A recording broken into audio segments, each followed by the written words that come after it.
Hi friends, எல்லோருக்கும் வணக்கம். இன்றைக்கி நம்ம இந்த வருஷத்தோட பிளாக்பெர்ரி பறிக்க வந்திருக்கோம்.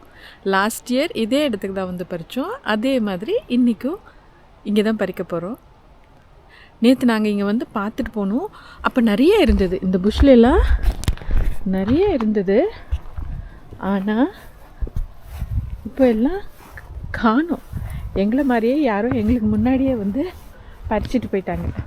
ஸோ அந்த ஓரத்தில் கொஞ்சம் இருக்குது, அது பறிச்சுட்டு இங்கே இருக்கிறத பறிச்சுட்டு அப்படியே அந்த சைடு போய் பறிக்கலாம். வாங்க பறிக்க ஆரம்பிக்கலாம். இந்த இடத்துல நல்லா பெருசு பெருசாக இருக்குது. ஆக்சுவலாக பார்த்திங்கன்னா மேலே இருக்கிறது கீழே இருக்கிறத விட நல்லா பெருசாக இருக்கும். நம்மளால் எதெல்லாம் பறிக்க முடியுதோ அதெல்லாம் பறிச்சுக்கலாம். சூப்பராக இருக்குது பாருங்கள்.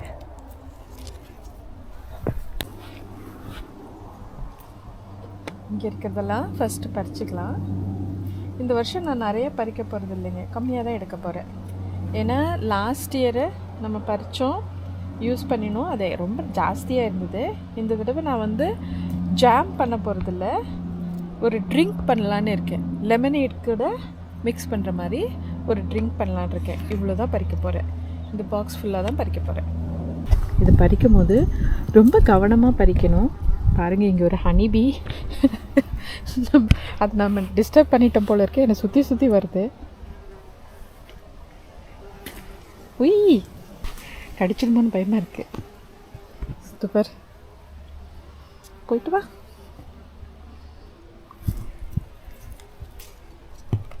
நம்ம வேறு இடத்துக்கு கொஞ்சம் ஷிஃப்ட் பண்ணிக்கலாம். இந்த ஹனிபீ நம்மளை விடுற மாதிரி தெரியல. வாங்க.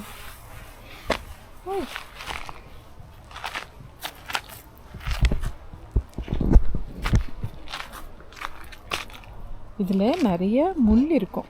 இந்த இடத்துலலாம் நிறைய முள் இருக்கும். ஸோ அந்த முள்ளெல்லாம் இது பண்ணாமல் வெறும் பழத்தை மட்டும் அழகாக பிடிச்சோம்னா பறிச்சுக்கலாம். பாருங்கள், இந்த ஹனிபீ என்னை விடவே மாட்டேங்குது, என் பின்னாடியே வருது. பழத்தை பிடிச்சு பறித்தோம்னா ஈஸியாக பறிச்சிடலாம். நம்ம தெரியாமல் இந்த ஸ்டெம்மில் பட்டுருச்சுன்னா முள் குத்திடும்.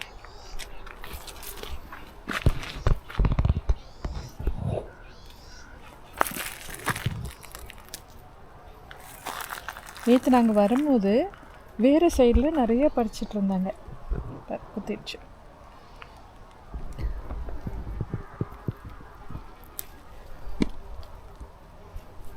நம்மளால் இந்த ரெட்டாக இருக்கிறதெல்லாம் சாப்பிட முடியாது, அதெல்லாம் செங்காய். நம்ம இந்த மாதிரி பிளாக்கான பெரிஸ் தான் பறிக்கணும்.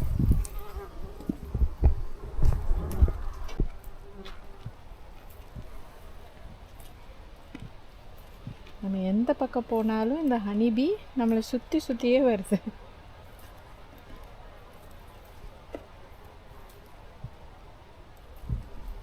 அது இங்கே தான் இருந்திருக்கும் போல இருக்கு. நான் அந்த ஹனிபீயை டிஸ்டர்ப் பண்ணிட்டேன்.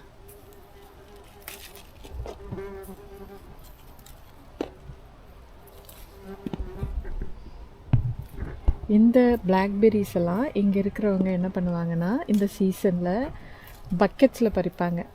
ஒரு 10 LB பக்கெட் வந்து $25 மார்க்கெட் ப்ளேஸில் விற்பாங்க. இந்த சம்மருக்கு இது வந்து குழந்தைங்க பேரண்ட்டோடு வந்து அது ஒரு சின்ன ஃபேமிலி தான். எல்லோரும் ஒரு ட்ரெடிஷனாக இது மாதிரி பறிச்சுட்டு போய் ஜாம் பண்ணுறது இதெல்லாம் பண்ணுவாங்க. சிலருக்கு இது சம்மரில் ஒரு குட்டி ஜாபாக கூட இருக்கும். இந்த மாதிரி பறித்து தேவையானவங்களுக்கு மார்க்கெட் ப்ளேஸில் விற்பாங்க.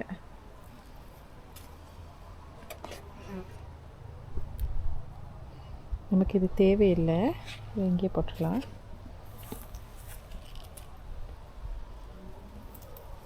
இயற்கையே நமக்கு எவ்வளோ நல்ல ஒரு விஷயத்தை கொடுக்குது பாருங்கள். இது வந்து ஒரு மல்டி விட்டமின் சி ரொம்ப ஜாஸ்தியாக இருக்குது. அதே மாதிரி இது ரொம்ப நல்லது. இந்த மாதிரி பெர்ரிஸ் எல்லாம் வந்து உடம்புக்கு ரொம்ப நல்லது. ஸ்மூதி பண்ணலாம், ஜாம் பண்ணலாம், ஏதாவது பை பண்ணலாம், மிக்ஸ்டு பெர்ரி பை பண்ணலாம், ராஸ்பெர்ரி, ஸ்ட்ராபெர்ரி இதோடு மிக்ஸ் பண்ணி நம்ம பை கூட பண்ணலாம்.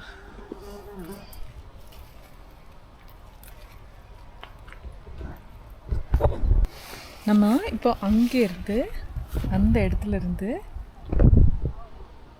அங்கேருந்து இந்த இடத்துக்கு வந்திருக்கோம். இங்கே பெருசாக இருக்கான்னு பார்த்தேன், பட் ஆனால் பெருசாக இல்லை, குட்டி குட்டியாக தான் இருக்குது. பரவாயில்ல. இந்த பிளாக்பெர்ரின்றது ஒரு கிளஸ்டர் ஆஃப் ஃப்ரூட்ஸ். இது நீங்கள் பார்க்குற இந்த ஒரு இதுலேயும் ஒரு விதை இருக்கும். இது வந்து ஒரு கிளஸ்டர் ஆஃப் ஃப்ரூட்ஸ். இது ஒரு பழம் கிடையாது, இதில் எப்படியும் ஒரு 50 பழம் இருக்கும். நம்ம இந்த இடத்துல ரொம்ப கம்மியாக தான் இருக்குது, அதுவும் ரொம்ப சின்னதாக இருக்குது. நம்ம ஸ்பாட்டை மாற்றலாம். இப்போ அந்த சைடு போய் பார்க்கலாம் வாங்க. இந்த இது ஒரு கொடி மாதிரி படரும்.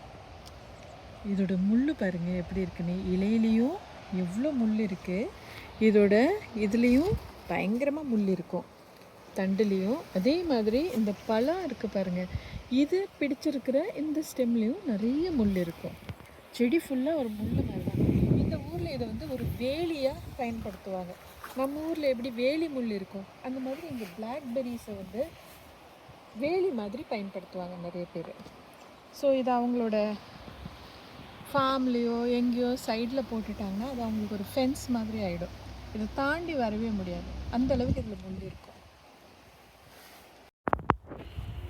இங்கெல்லாம் இருக்குது, ஆனால் புதர் கீழே இருக்குது. அங்கே கீழே எல்லாம் பள்ளமாக இருக்கும். லாஸ்ட் இயர் வீடியோவில் பார்த்திங்கன்னா நம்ம கீழே இறங்கி பறிச்சிருப்போம். அந்த பின்னாடி ஒரு சின்ன ஓடை இருக்குது. அந்த ஓடை இப்போ சம்மர் இருந்ததுனால தண்ணி இல்லாமல் இருக்குது, அதில் இறங்கி பறிச்சிருப்போம்.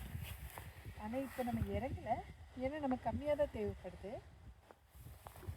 இல்லை இங்கே மேலே இருக்கிறதே நம்ம பறிச்சிக்கலாம்.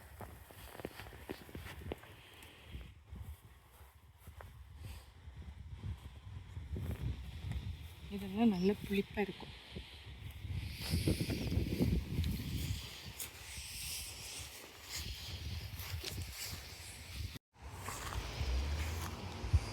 இன்னும் நம்ம ஒரு நெக்ஸ்ட் வீக்கெல்லாம் வந்தோம் அப்படின்னா நல்லா பழுத்திருக்கும். நல்லா இப்போ பார்க்குற இந்த ரெட்டாக இருக்கிறதெல்லாம் நல்லா பழுத்திருக்கும்.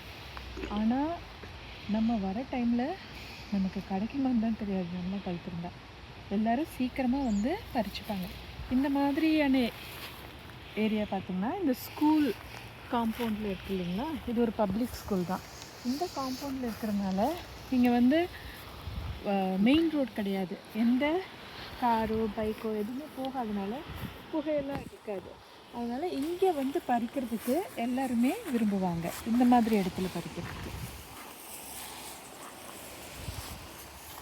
நம்ம லாஸ்ட் இயர் இதில் தான் இறங்கி பறிச்சோம். இந்த வழியாக இறங்கி போய் கீழே பறித்தோம்.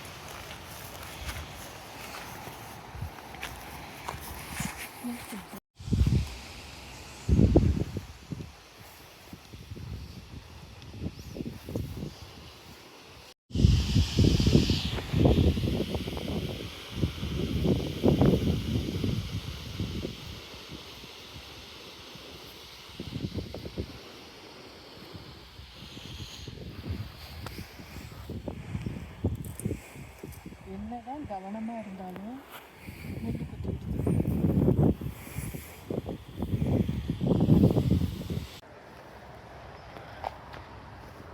ஓகே ஃப்ரெண்ட்ஸ், இன்றைக்கி நம்ம இவ்வளோ ஃப்ரூட்ஸ் பறிச்சிருக்கோம். இது வந்து நமக்கு நான் சொன்னேன் இல்லைங்களா, அந்த ட்ரிங்க் பண்ணுறதுக்கு போதுமானது இருக்கும். இனி வேணும்னா நம்ம வீட்டு பக்கத்துலேயே இருக்குது, அங்கே போய் பறிக்கலாம். சரிங்களா? இன்னொரு வீடியோவில் உங்களை பார்க்குறேன். பாய்.